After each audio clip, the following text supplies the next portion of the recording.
Hari ini gue bakalan ngobrolin salah satu laptop. Dia ini jarang disorot, tapi dia punya potensi yang luar biasa. Yoi, gue sekarang mau ngebahas laptop ini. Laptop Dell Attitude 5300. Jadi awal ceritanya kayak gini. Awalnya gue lagi nyari-nyari laptop bekas buat kerja kantoran. Terus gue tiba-tiba nemuin laptop Dell ini. Terus di situ gue sempet mikir, ini tuh laptop kantoran. Tapi pas gue cek-cek lagi, ternyata dia tangguh juga ya. Dan bisa ngerjain beberapa kerjaan secara bersamaan. Nggak pakai banyak basa-basi lagi, di situ gue langsung check out laptop ini. Nah sekarang gue bakalan ngasih tahu ke kalian semua mengenai spek-spek atau enggak worth it gak sih laptop Dell 5300 di tahun 2025 ini. Oke, kalau misalkan kalian penasaran, tanpa berlama-lama lagi kita langsung aja yuk ke pembahasannya.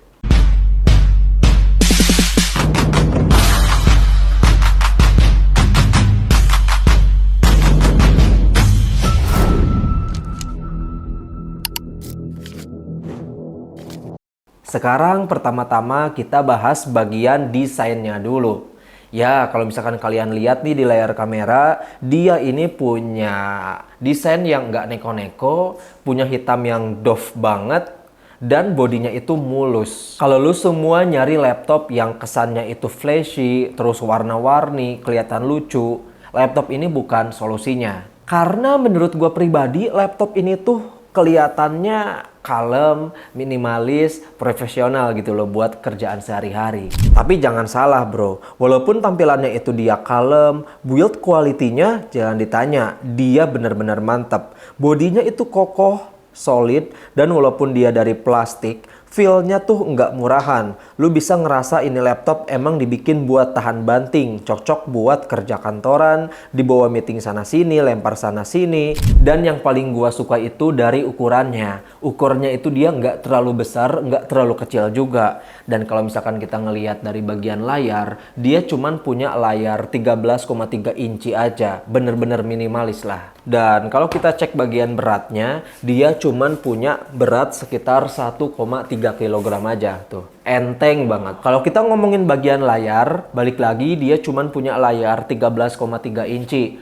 Dia udah full HD juga, terus punya panel IPS. Bagian warnanya dia nggak terlalu wow, brightness-nya juga sekitar 250 nits, ya lumayan lah ya buat kerja indoor. Dan kalau teman-teman kerja di bidang editing, menurut gua laptop ini kurang cocok karena dia nggak punya akurasi warna yang tinggi. Tapi kalau buat ngetik di Word, ngetik di Excel, terus buat Zoom meeting, ini masih oke banget sih. Oh iya, bagian bezelnya itu dia tipis banget. Dan kalau teman-teman sering Zoom meeting, nah di bagian webcamnya ini, dia biasa aja kayak laptop pada umumnya. Sekarang kita masuk ke bagian jantung alias bagian performanya. Nah, laptop ini tuh biasanya datang dengan prosesor Intel Core i5 atau enggak i7 Gen 8, khususnya i5 8365U. Ya gue tahu ini prosesor dari tahun berapa gitu. Tapi buat kerjaan kantoran kayak ngetik, browsing banyak tab, Zoom meeting, editing ringan, sampai coding ringan, ini masih bisa ngacir bro. RAM-nya juga dia bisa upgrade sampai sekitar 32 GB. Jadi kalau defaultnya 8 GB dan lu ngerasa kurang, tinggal ganti aja. Bagian storage-nya pun dia udah pakai SSD teman-teman. Jadi nggak lelet-lelet banget lah. Karena kemarin gue sempat nyobain buka beberapa tab, terus buka Spotify, terus buka Excel, Word. Ya dia masih aman banget. Tapi balik lagi, kalau kalian pakai laptop ini buat kerjaan editing, apalagi ngedit 4K, ya siap-siap aja. Nanti bagian kipasnya bakalan kedengeran banget keluar. Dan kalau kita ngebahas bagian port, Dell ini sama sekali nggak pelit.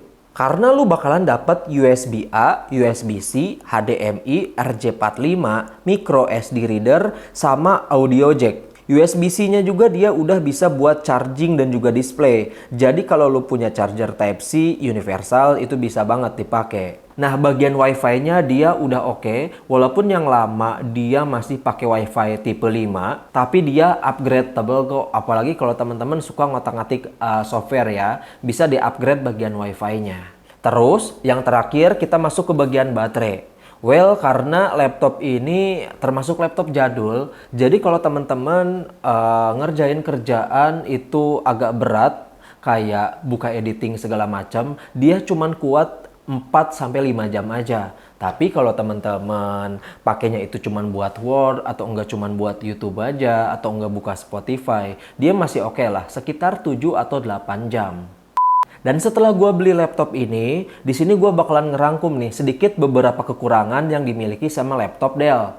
Nah, yang pertama, buat kalian yang suka laptop dengan penuh gaya, ini nggak cocok banget karena dia desainnya simple, hitam doff, dan looks-nya juga buat kantoran banget. Dan yang kedua, kalau kalian bawa laptop ini buat maininnya di outdoor, itu bagian pencahayaannya jelek banget teman-teman. Jadi lebih cocok di indoor aja.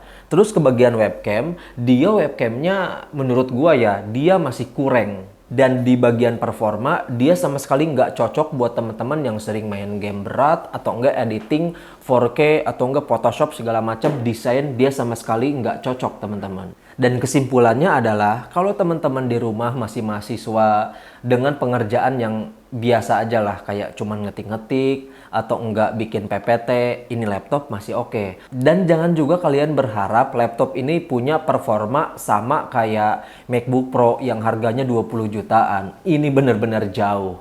Dan buat kalian yang nanya-nanya tentang harga, laptop ini tuh dijual kisaran 3-4 juta aja. Bahkan ada juga yang ngejual di angka 3 jutaan doang, tergantung speknya lah. Dan dengan harga segitu, menurut gua masih worth it. Apalagi gue punya laptop cuman buat scroll-scroll sosial media doang gitu loh. Ini masih oke banget lah. So itu dia guys, sedikit pembahasan atau review tentang Dell 5300. Gimana nih menurut pendapat kalian semua? Kalau kalian punya pengalaman atau pertanyaan, boleh banget buat tulis di kolom komentar ya. Oke, sekian dari gua. Wassalamualaikum warahmatullahi wabarakatuh.